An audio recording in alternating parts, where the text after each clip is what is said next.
Hello, hello, hello. Welcome to the third episode in my Relocation Diaries. This is the second time I'm recording this episode because yesterday I recorded it and the audio did not work.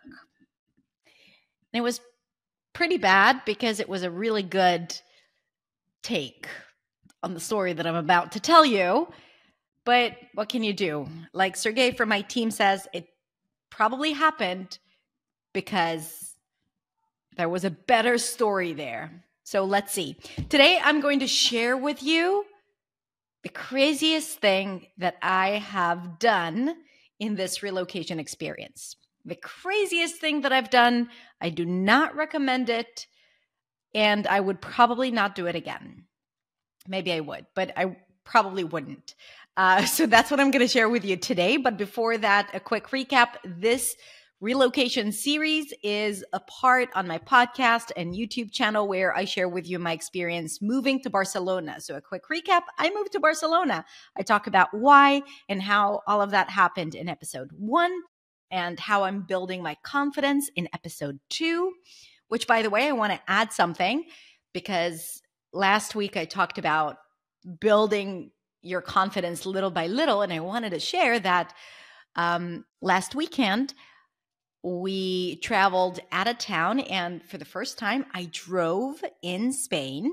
So I overcame this yet another fear that I had. It's not fear.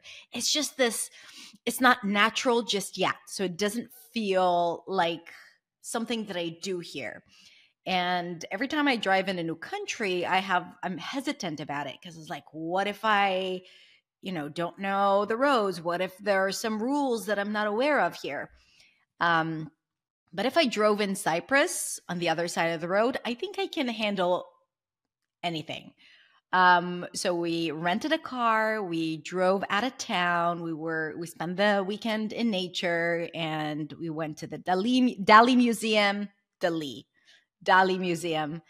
And it was really great. It was really great. And it's a reminder of like all the opportunities that I have to see the world and to see Spain living here. Like it's at the tip of my fingers. It's only one car rental away. So that's another thing that I have achieved this week because I like to start these episodes with a quick check-in. All right. Anyway, today I'm going to tell you about the craziest thing that I have done as part of this relocation experience, and that thing has to do with my visa. So I don't have a European passport. I don't have a Spanish citizenship. I don't have any other citizenship. So I knew that if I wanted to move to a new country, specifically to Spain, specifically to Barcelona, I would need to get some kind of a visa to be here that will allow me to work because I cannot stop my work. I have an online business that requires my full attention all the time. I'm very lucky to be able to just move to a different country and still maintain my business. I have built it this way, so I have the freedom. But at the same time, countries have rules, and most countries don't allow you to work, even if it's just online, or even live there. And I knew that I would never, never, never go somewhere and work without having a work permit, or I would never, never, never go somewhere without having even like a permit to stay, which I know that could be the case for a lot of people. It's just like being illegal in a place will create so much stress for me. Plus, I'm a pretty public person. I can't just go around and tell people that I live in Spain without having the visa to be in Spain.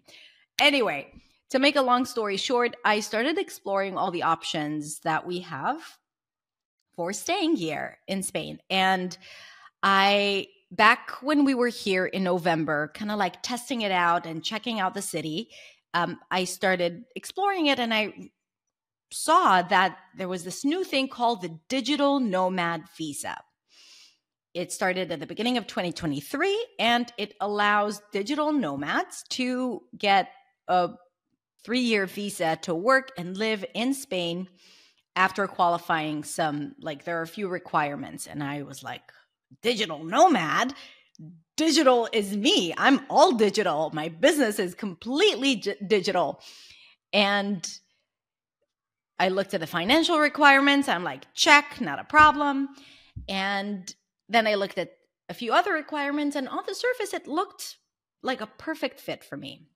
I was like, okay, if I want to move here with my family, I know that I have the option.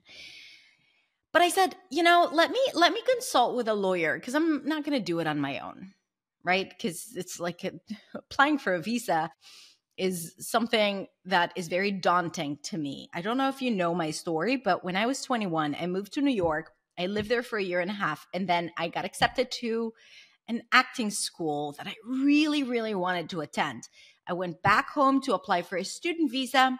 I thought it would be easy peasy, and then I didn't get the visa. And that, at the time, I thought it was the worst thing that could possibly happen to me. My life was shattered. Like, that's how I felt.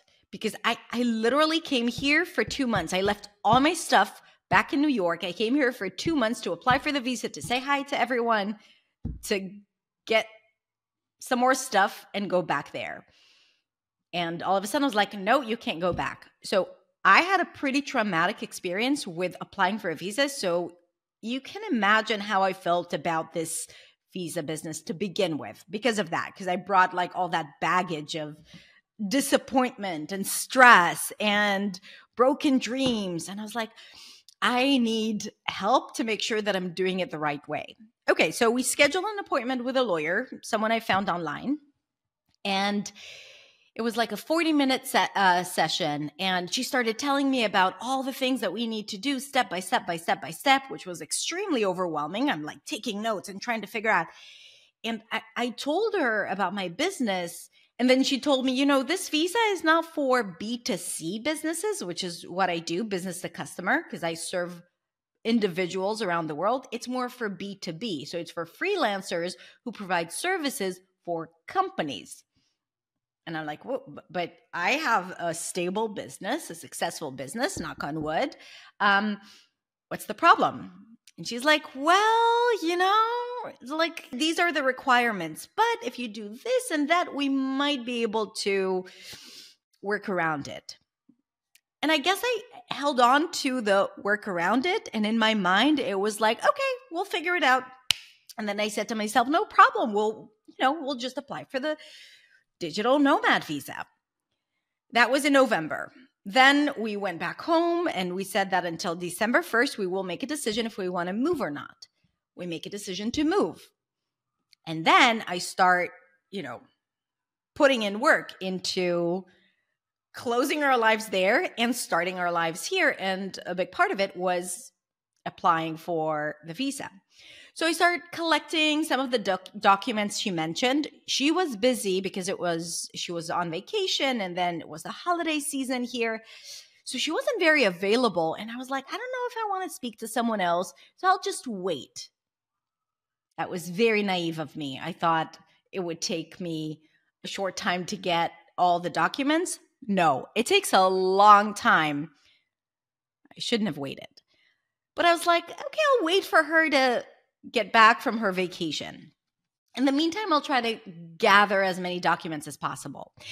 Also, mind you, that my country was at war, so no one was working properly. So all the certificates and documents that I had to get, it was really hard to get it because no one was available. And I'm like, wait, but I need my police records. Why does it take like 3 months to get it?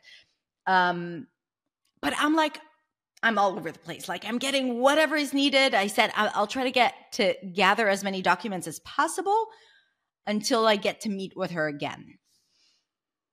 Okay, so as time goes by, and remember, like, this is a point where we start telling the people around us, we start, closing all our business there, closing my studio, which was a big, big hassle because the landlord gave me so much crap for leaving early, even though we weren't even on a contract. We had like a monthly rental just rolling over. We've been with her for 7 years. And she was like, no, you have to stay here until the end of June. I'm like, what are you talking about? I rented 2 studios with you. And this, like, I'm telling you that I'm relocating my life to a different country. And you're telling me that I have to stay until the end of June. So much drama there, which added so much stress to my life. I ended up contacting a lawyer, and that ended okay, not nicely, but maybe I should talk about that in the future, because there was definitely something I had to solve there with my limiting beliefs that might be valuable to talk about. Anyway, all of these things are happening, and at the same time, I'm like, okay, how do I move this forward? I waited until a certain point, and then I said, I can't wait anymore. This creates a lot of stress. There's a lot of uncertainty. I'm reading more and more things about it, and I realized that I may not be able to apply for the digital nomad visa. I scheduled another meeting with another lawyer, another meeting that I had to pay for. And I'm sitting with this lawyer, telling him all of my story and telling him about the business and explaining where I'm at. And he's like, no, the digital, it's like sitting like this. No, the digital nomad visa is not for you. You can't apply for it. No, it's too complicated. Your business is too complicated. It doesn't work this way. You should apply for another visa. And I'm like, okay, because I already started gathering all the documents, and you have to get them apostilled, and time, money, effort, energy. And then I was like, start over. But okay, let's do it. And we start looking in the direction of applying for another visa, which is, it's like the non-lucrative visa, which technically I cannot work with this visa. And I was like, I don't know if it's the right visa for me. And I need to get account statements, bank account statements, and all of these different things. And then he says, well, if you want to do that, you have to do it from here. That means that, and mind you, that my daughters are supposed to start school on January 8th. And we are now like around December 10th, something like that. So it doesn't leave us a lot of time. And they're like, you're not going to be able to do it before you leave. So you would have to go to Spain, come back here, apply for the visa, all of your family, go back there, come back again to pick up the visa.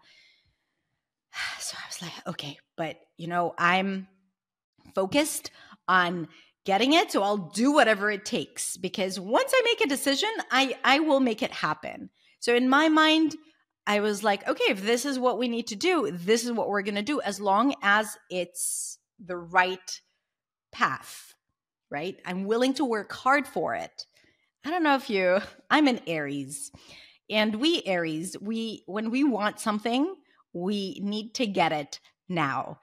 And because he said, why don't you just move there in February or in April or next year?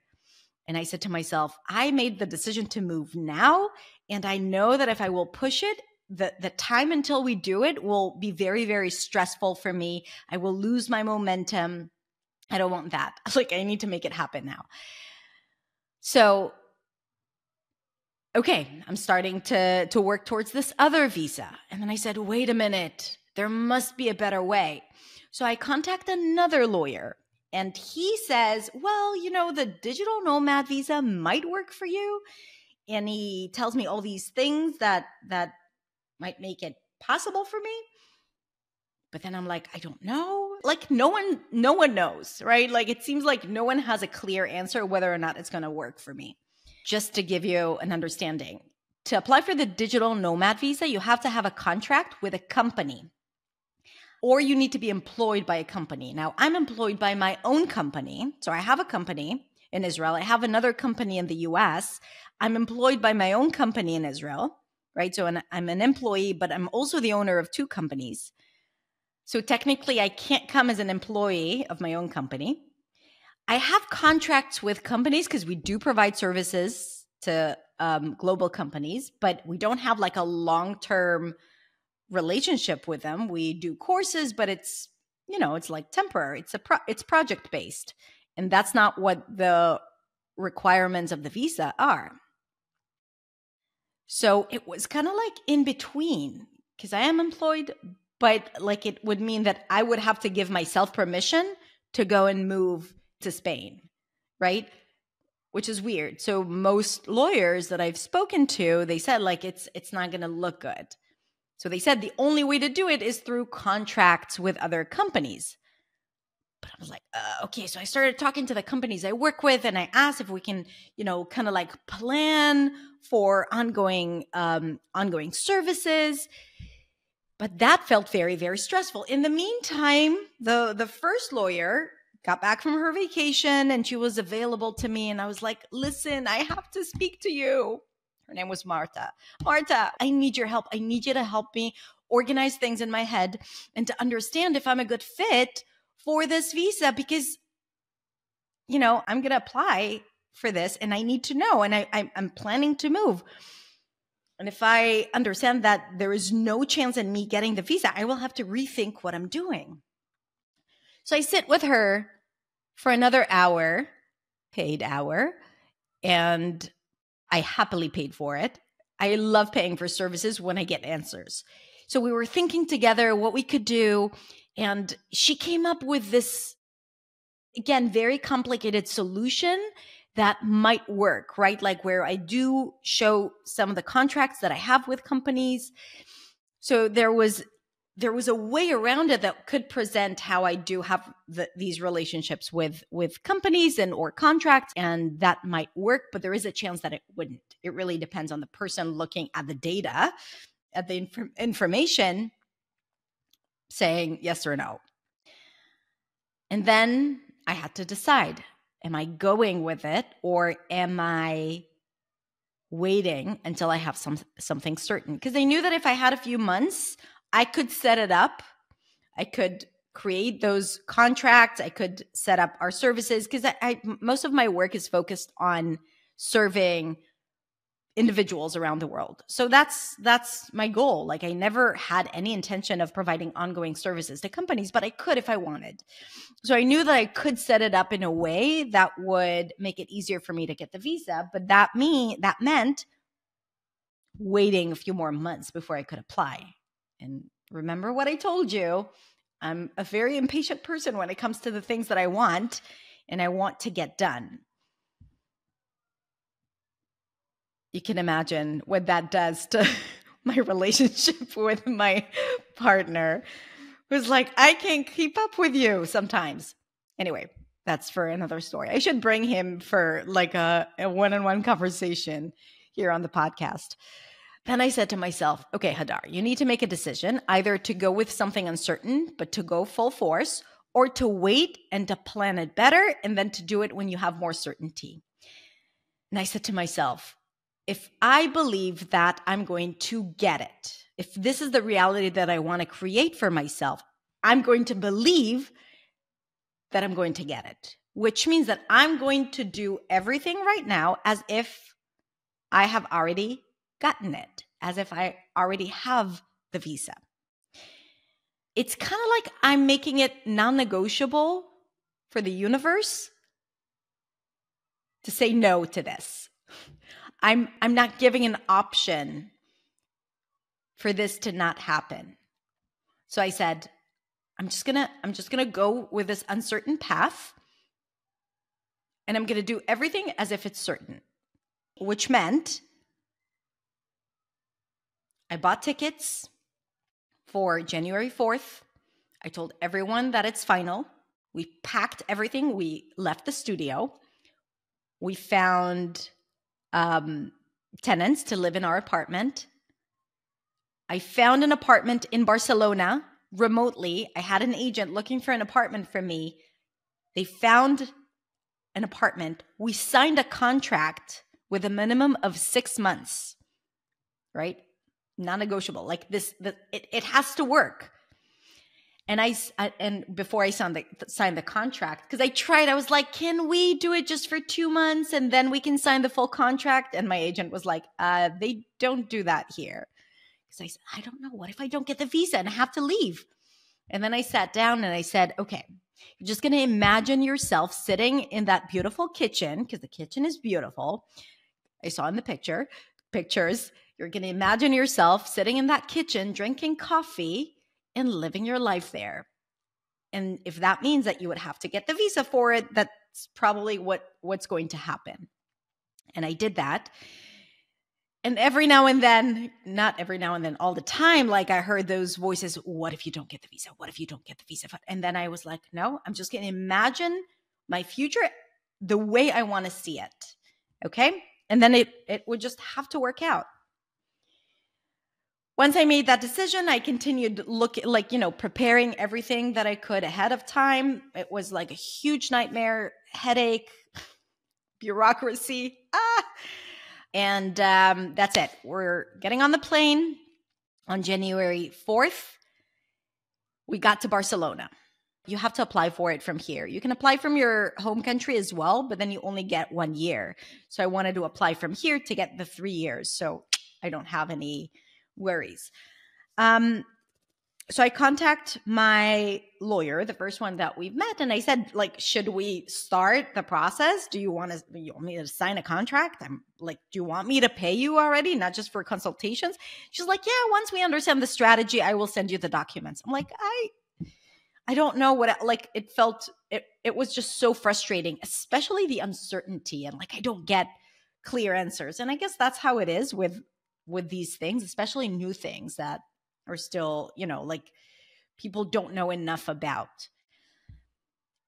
So on the first weekend we were here, we spent we were invited for dinner at friends. And then I told them about my frustration with a visa.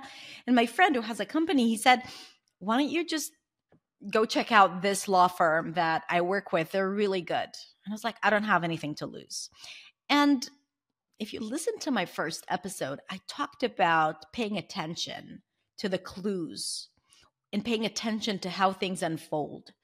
Because when something's not working right and I have like this thing that tries to draw me in a different direction, I pay attention. I'm like, this is a sign. Why did he mention that? If he mentioned that, then I need to look into it. So the next day I write to them. The following day, I already have a in-person meeting in their offices. So I go see this other lawyer. Her name was Marta too.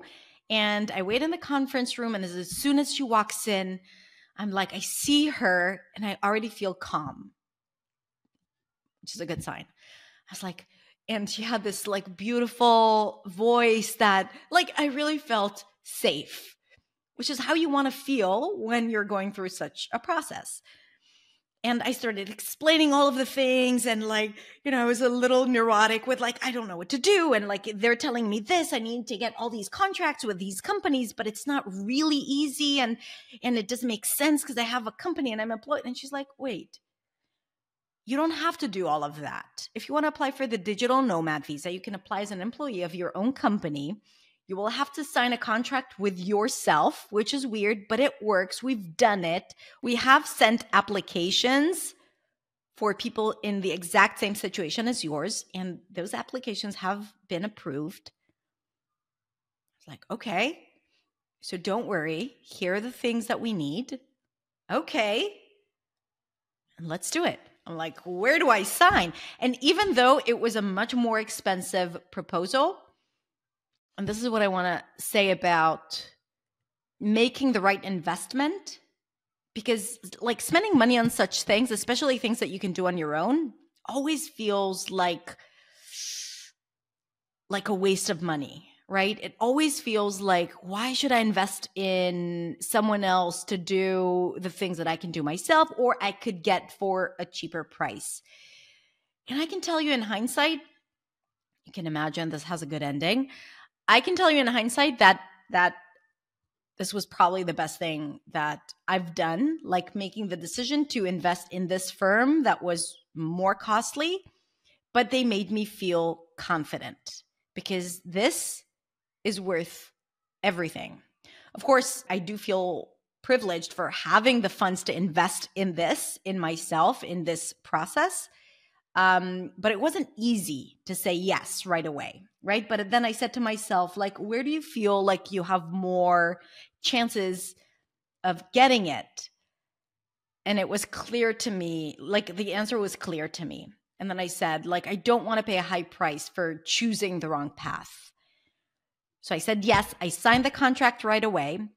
And then it took another 2-3 weeks to gather everything, to translate everything. But I was like, Marta, tell me what to do and I will do it. I will get the documents. I will make this happen. I will write what you need. I will translate it. So we did that. And then, like, as everything started coming together, of course, there were like issues. I sent them the wrong document. They translated the wrong document. We had to translate things like 3 times because I didn't pay attention, very unlike me. But that was because a lot of other things were happening that I'm going to tell you about in other episodes. I do need to tell you about the refrigerator story. So, I forgot to tell you one really important thing, that being here meant that I'm using my tourist visa that is limited in days. So I only had 60 days to figure it out, which created a lot more stress because I was like, if I don't figure this out in 60 days, then I would have to leave. I think I would have to leave by March 6th, right? But the good thing about the digital nomad visa, that it's only like you get an answer within 20 days. So I knew that if I don't get the visa, I would probably apply for a student visa until I reapply for the digital nomad visa and then like take the time to prepare everything properly. As we were getting everything together, I was like, I really want to apply on January 26th. And she was like, I don't know if we're going to be able to make it. I just got the translations. There are all these other issues. And I said, like, please, please, please. That was a Friday. Like, this is a good day today. I feel like we need to apply today. She's like, I'll do my best. Because on January 26th, I finally got my refrigerator after 3 weeks without one. Gil, my partner, came back home. He went back home to Israel and came back to Barcelona with Laila, our cat. And that was a huge hassle as well, getting her here. A few other good things happened, like came together on that day. And I said, like, this is a good day. Like, we have to make it happen. Like, we have to submit it today. At 5 p.m., she sent me a message. Your application is submitted. So now it was out of my control. I did everything that I could. And now I just have to wait. And while I was waiting, I started thinking and even overthinking. And what if I don't get it? What if this happens? What if that happens? And the thing about me is that those thoughts do create anxiety, but also it's a coping mechanism I have. Because if I imagine the worst case scenario, I also imagine how I would respond to it and what I would do. And that calms me down. So then I started thinking, what if I don't get the visa? Okay, then I apply for the student visa. So I had a plan B. And what if you don't get the student visa, or it takes too long, or you have to leave? Okay, then that means that I would have to go somewhere else. That means that probably we're not meant to be here. You know, I told you about not getting the student visa back when I was 21, when I lived in New York. And back then it was like the worst thing that could ever happen to me. But I'm telling you that looking back, that was the best thing that happened to me, because that year that I spent in Israel waiting to apply again, I got it the following year, the student visa, was the year that I met my 2 best friends that are with me until today. Had I gotten the visa, I would have never met them. So I knew that if something happens that will not allow me to be here, that only meant that that's how it's supposed to be. So I was like really going through the process of letting go of plans. So I did everything that I could, but also I realized that if it doesn't work out, that's my lesson to learn, and I'm okay with it. And then I was calm. And then I had like a much deeper, bigger confidence that if this is the future that I wish for myself, unless something critical happens, it's going to happen. 10 days go by, and I woke up one Tuesday, and I said to myself, today I'm going to get an answer. Now, technically, it's supposed to be 20 days. So it was kind of like, I don't know why I had that sense, but I did. And I told Gail, today we're going to get an answer. And he's like, oh, okay, fine. If you feel it, okay. And I went to this co-working space. I worked for a few hours. I was drinking coffee, creating content, writing messages. And then I checked my inbox and I see an email from Marta. And I see, good news, Hadar. They approved your visa application. I looked at it and I started crying, like bawling. Tears come down my eyes. I didn't even imagine that would be my response. It's kind of like I was holding all these emotions inside and I was like making sense of it all logically, but I had all these feelings trapped in me. And the moment I got that message, everything came out. And like everyone around me is like working and I'm like, they're crying and crying. I was like, I can't believe this. I couldn't like yell. I couldn't even call anyone because you're not allowed to have phones there. So I go to the bathroom and I call Gil. I was like, Gil, we got the visa. And he's like, what? Oh my God. And we were both like so joyful about this. It was such a huge relief. And I felt like now I can start. Now I can really feel like this is my new home. Now I can study Spanish. Now I can do all those things that I wanted to do. Now I can buy all the, the other things that I wanted to buy for my apartment because I felt like I was waiting with it, right? I did a lot of things, but I was also waiting with a bunch of things. And now I felt like, oh my God, let's do it. I told him we have to go celebrate. We met for lunch. We ate tapas. We drank sangria. Asia, my little one, was at home that day. She took a day off. She was feeling great, but she needed a day off. So we all celebrated together, and that's it. We got the visa. So we have 3 years here on this digital nomad visa for me, for the girls, and for Gil. There are a bunch of things that I still need to do, but I have those incredible lawyers, incredible firm. I'm so, so happy and relieved. Before I wrap up, I want to talk about like the biggest takeaways from here, from the story, apart from it being like a fun story to tell, so dramatic, is one, I think that it's so important to know what you want for yourself. And even when you find obstacles, to take action as if those obstacles don't exist. I think that is what made the biggest difference here, because I did not take no for an answer, right? I said, like, this is the reality I want to create and I'm going to create it. So, like I said, like I behaved as if this has already happened. And I think that had a big part in dealing with this and how I was able to deal with the stress or the uncertainty that created stress. And also in moving things forward quicker. Otherwise, it would have taken a lot longer. And also to know what you really want, because when you do, it's super clear to you what you need to do and do whatever it takes to get there. Because if this doesn't work, I will figure out a way. The second takeaway is to pay attention to signs, right? I think that after the meeting with the first lawyer, where I did not feel certain, I should have looked for another lawyer that does make me feel certain. And I didn't. I was like too lazy to find, and I had a good feeling about her. And then I had this other meeting, and again, I didn't feel confident, but I stuck to it. Like I have a tendency of doing that, like sticking with the first person I start working with. And I should have stopped and looked for the right person for me ahead of time. The third thing is that if you do something big, it's important to invest the funds and the time and the money into finding the right person to do this with you, because guidance in getting the help of someone who has experience in what you're trying to do or get is critical, because the price you might pay later on for not getting help or not using the right people is generally so much higher. You waste time, you waste money, you try to find other solutions, you don't get the results that you want.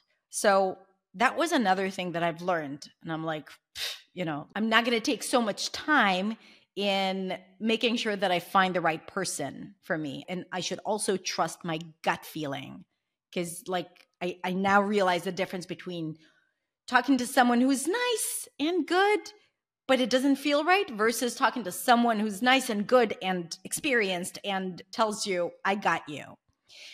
And the last thing is, no matter how hard you work for something that you want, you should be ready at any time to let go of that idea, to let go of control when you don't have control. Do what you can while you have control, and when you no longer have control, be open to receive anything. And understand that this is how it's probably meant to happen.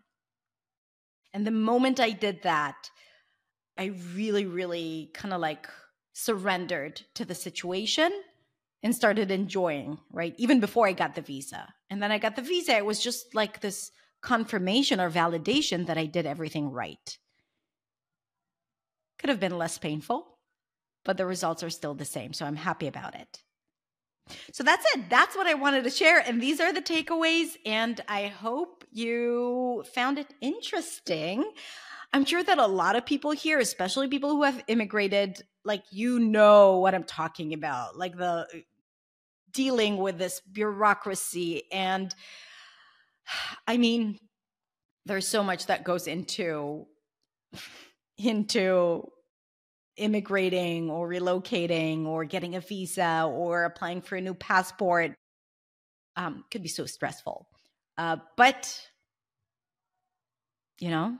it's also exciting because of the opportunity that is beyond the struggle, beyond the bureaucracy, beyond the hard work, because then it ends and you forget about it. It's like giving birth. It's painful, but then you remember it as the best experience of your life sometimes. Did I just compare applying for a visa to giving birth? Maybe. Do I stand by it? I don't know. Okay, I'll have to think about this metaphor. Anyway, you guys, thank you so, so much. I will see you again on Tuesday for my educational video. Educational sounds so strict. For my English content, and next Friday for another episode in my Relocation Diaries. You can subscribe on the podcast, the Influency Podcast, to listen to it on your favorite podcast platform, or subscribe to my YouTube channel. You can also subscribe to my email list to get this into your inbox every single week. Have a beautiful day, and I'll talk to you soon. Bye.